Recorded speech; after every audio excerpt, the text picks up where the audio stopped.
Introduction, strength and conditioning, exercise prescription. Lecturer Catherine McCabe. Student ID V8080959. My name is Mohammed Tamura Jain.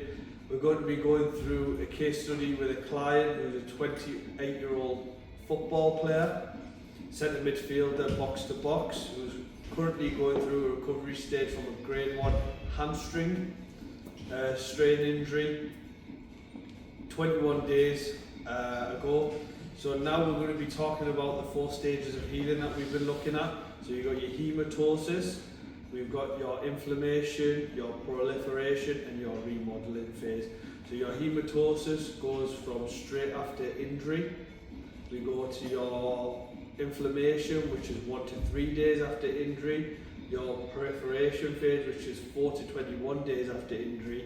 And then this overlaps with your remodeling, which goes from 21 days to a year after injury, depending on what chronic pain we're having. We've found many forums or many pages and papers like this that go through 5 stages or 4 stages. The one that we looked at today is a National Institution of Health organisation.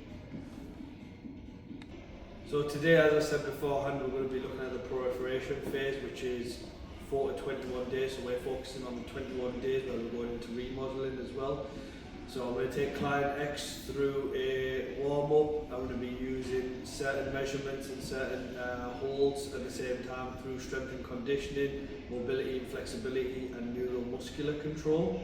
So to begin with all that, we're going to be looking at an RPE scale, which focuses on rate of perceived exertion. As we've seen beforehand, this has been used many times by past clinicians, past papers, and FIFA data also proves this as well. Following on that, we said we were going to be using an RPE. This is to monitor exercise intensity, assessing efforts and fatigue, improving training programs and assessing progress. So alternative towards this, we found this on Cleveland Clinic as well. So now we're going to be taking the client through the warm-up. So the exercise I picked to warm up on is a spin bike, because what we want to do is work on the RPE scale. So we're going to be working on a 2 to 5 range, as we followed from papers, or they go from a 3 to 6 range at the beginning from various different papers. But we're going to be taking our client through this. We're going to get everything set for him now and adjust everything to what they need.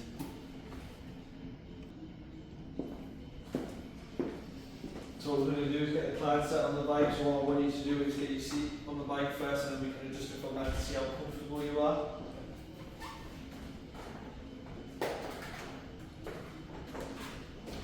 So how comfortable does that feel for you at that height? Yeah. And so if you start pedaling now for me, and we'll see, we want you to work around a minimal range on your RPE scale. So as I have here, I have a table on here. So we want you to be working on a light and comfortable place to get your tissue healing going, get a good flow going into your legs as well. So you let me know if you need to put that a bit up for yourself, or do you need to keep it with your comfortable. Right, feels comfortable at the moment, that's a good fine.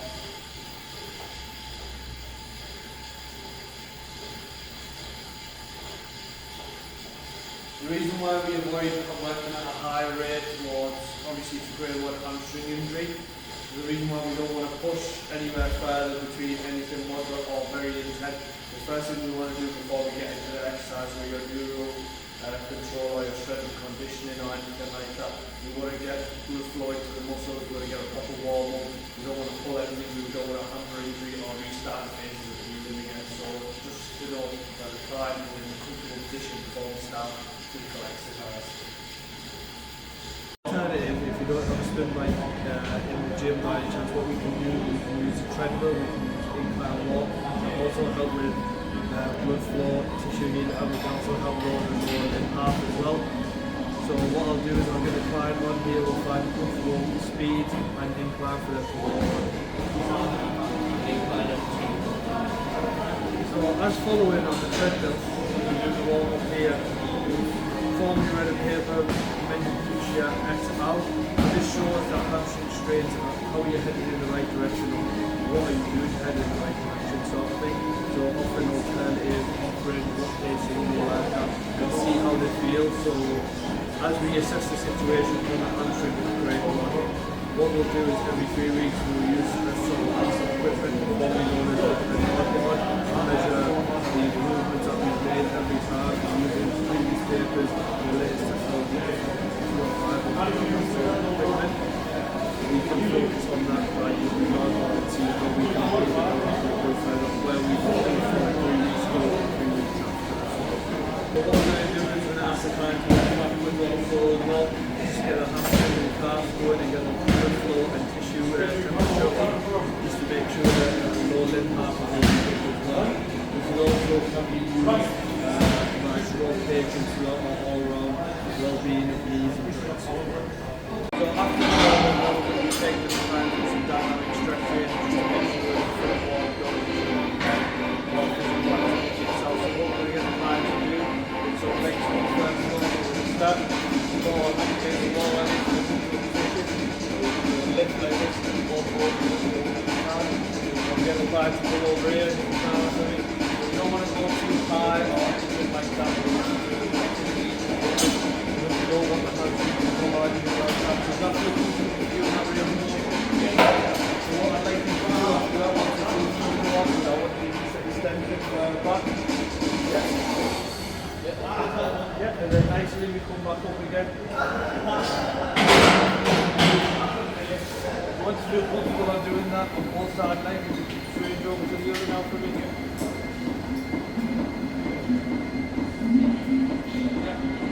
Good. All I want you to do is keep your head up at all times as well.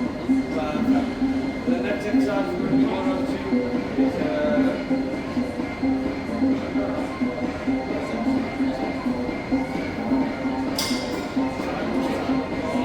lateral sweeps. Yeah, lateral sweeps. Lateral sweeps.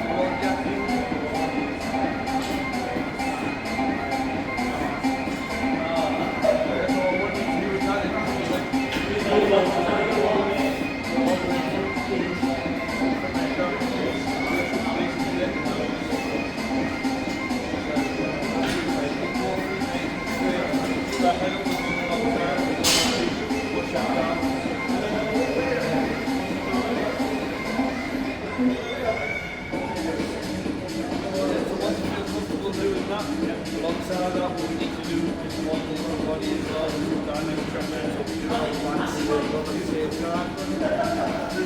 So what I'm looking to do here is sort of hold the arm back.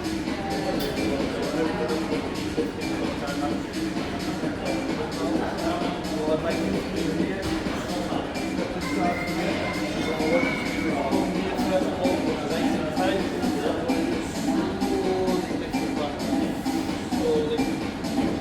Once that's nice and loose, we'll move it up to advanced salt.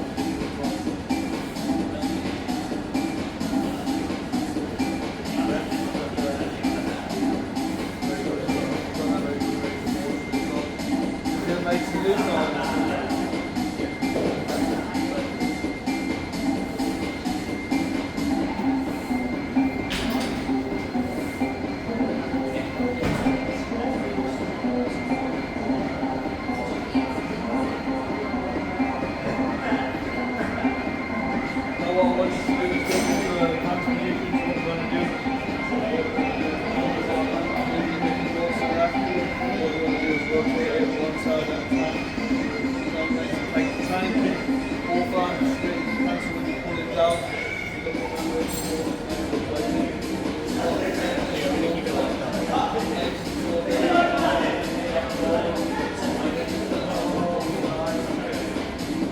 reps and sets on this sort of exercise. What we want you to do is make sure you feel nice and warm, nice and relaxed.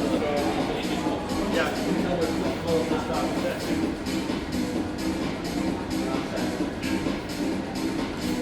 So looking at these dynamic stretches and all we focused on the paper for hamstring rehab protocol by Khan and Clinic Sports Medicine, which was made in 2020. A range of different warm-ups using dynamic stretching and also providing what the client needs as an individual athlete. A range of motions to go around and use stuff. Make sure you're not just warm in one area, you're warm in all sorts of areas as well. And obviously when you do lower limb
improve transfer of weight on my next balance.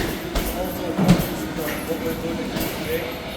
So as I represent here, as I get my clients in across in front, so what we're going to get him to do, first of all, we're going to get him to use his leg, and we're going to get him to balance with his eyes open, as straight as he can, we're going to hold that for a certain amount of time. And then what we're going to do next is a bit of proprioception, and we're going to do one weighted side, most likely a weighted side to strengthen that one side, make sure it's balanced. So I've been walking with my client, what I'd like to do is come up here and step up into me. So I like to do single leg balance, but when you're doing it, make sure your legs are flat as well, make sure it's nice and close to you, not too wide, you can do that. Out by your side or whatever, whatever like that, head straight up, back to the like that. So how's that feel for you now? That feels comfortable. Yeah, so you see you can switch over and do it on the other side. Yeah.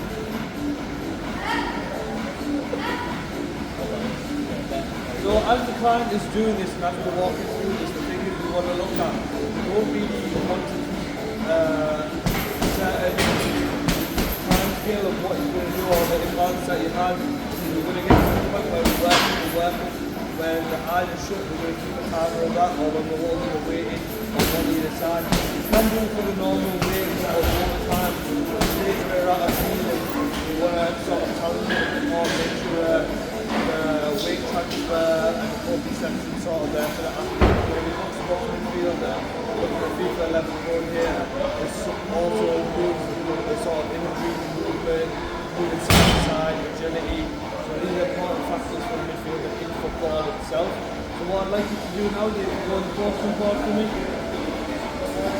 Same thing. Yeah, so I would like you to do the same thing again. What you want to do is start to move like head up.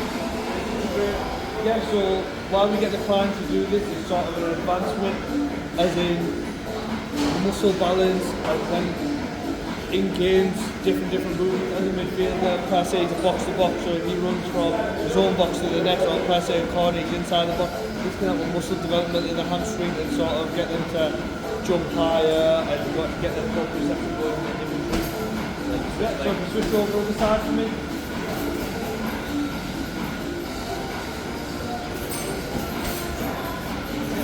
Very good if you need it. What we do is we do that here, so I can record on the channel,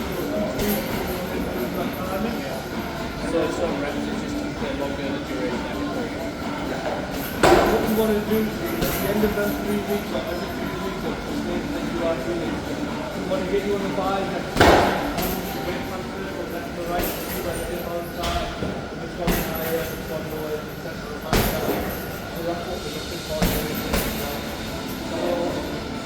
Also, if you do want to do that to a further advantage, also you will do it even without the ball, you can look for the canvas through, stand on one leg there, and what you go to add is stand on 2 now, 1 step, so you will go 2 steps to the right, you go on the base, you feel it a little bit to the side to side, so for me, one side is really all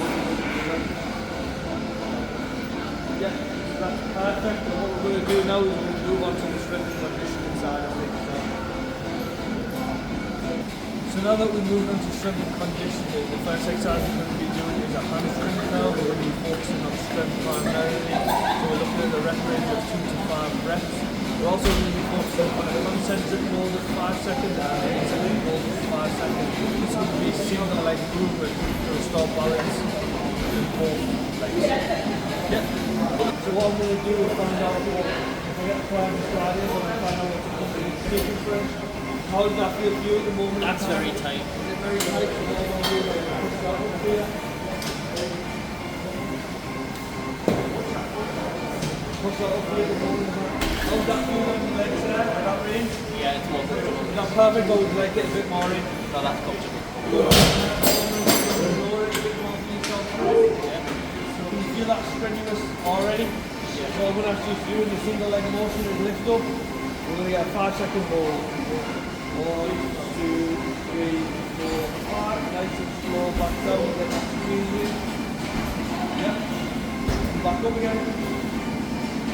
So the reason how I found these findings behind the holds, contraction, concentric and eccentric holds was by Susan Millard. It was a paper reference online. It talks about using home exercises for lateral rehabilitation in athletes and or people themselves, such as using home objectives or any objective. It talks about getting full range of motion and to squeeze out both sides of the muscle just to prevent imbalance and restore sort of balance and agility in both legs, whether it be on a slow movement like we're doing now, or it could be used in sort of Nordic hamstring curl assisted or unassisted movement. And the reference we found was from National Institution of Health Organisation. So that focuses on doing 2 to 5 reps for pure strength only. So now we're moving on to the next exercise, which is Romanian deadlift or RDL. Using a dumbbell or a barbell. Today we're going to use a barbell to get a more specific lift on there. We're going to offer an alternative as well. Let's say you don't have a squat rack free, what we can use is another barbell here. We're also going to focus on a 1 second concentric movement and a 5 second eccentric movement. We're going to do this for 2 to 5 reps again. So the way I want you to do it is sort of you're going to lift it up in a sort of tight motion, so you're going to get underneath the bar here, nice and tight. What we want to do is get it level. So when we lift here, we don't want our shoulders slouch over, we want to keep moving in our back. So we lift, we want to get all the way back and square onto the bar. So when we do lift, our arms are just on the outside of our knees here, so we're in line. If I was to do it here, I'd come up. So I've got a lock out, look at my shoulders there, I don't want to slouch over, I'll keep back. So when I'm doing it, it's going to be a 1, 2, 3, 4, 5.